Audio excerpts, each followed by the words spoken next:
Ici le quart. Une flotte fantôme qui change de pavillon du jour au lendemain, un client qu'on n'a pas vérifié à temps. Dans la grande plaisance, ce qu'on ignore finit toujours par coûter cher. Chaque matin, le quart vous donne les 5 minutes essentielles sur les sanctions internationales, la conformité maritime et la géopolitique pour que vous avanciez en connaissance de cause. Voici le briefing du jour. Tour d'horizon.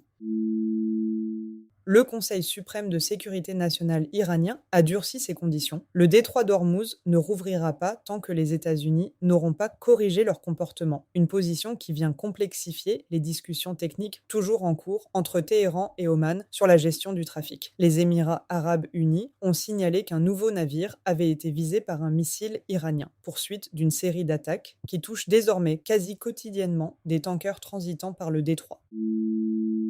Le Yémen se rapproche d'un retour à la guerre civile ouverte. Les Houthis ont lancé dimanche de nouvelles frappes de missiles et de drones sur Marib et le port d'Al-Maka, tandis que les forces gouvernementales yéménites ripostent par des tirs d'artillerie et des frappes de drones sur plusieurs fronts. Il s'agit de la campagne Houthi la plus soutenue depuis la trêve négociée par l'ONU en 2022. Ni la Turquie ni le Pakistan n'ont toujours pris part au conflit malgré le pacte de défense de la Mecque signé 10 jours plus tôt.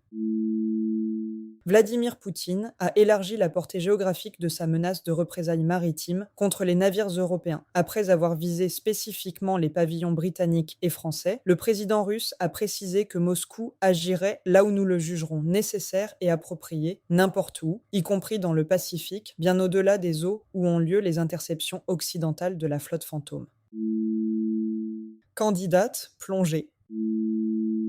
Une analyse du Council on Foreign Relations avance que le pacte de la Mecque marque la fin, après 5 décennies, d'un ordre régional structuré autour du leadership américain. Le Moyen-Orient se réorganiserait désormais autour de 2 blocs concurrents. Les pays engagés dans les accords d'Abraham, d'un côté, l'axe Arabie Saoudite, Turquie, Pakistan de l'autre, chacun bâtissant sa propre architecture de sécurité indépendamment de Washington. Pour les acteurs de la conformité maritime, cette bipolarisation naissante pourrait, à terme, se traduire par des régimes d'assurance, de contrôle et de sanctions divergents selon le bloc dans lequel opère un navire.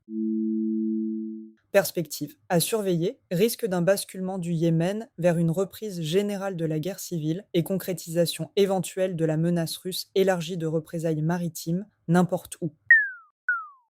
C'était le quart. Rester informé, c'est rester couvert. Toutes les sources citées sont disponibles dans les notes de cet épisode. Bonne mer et à demain.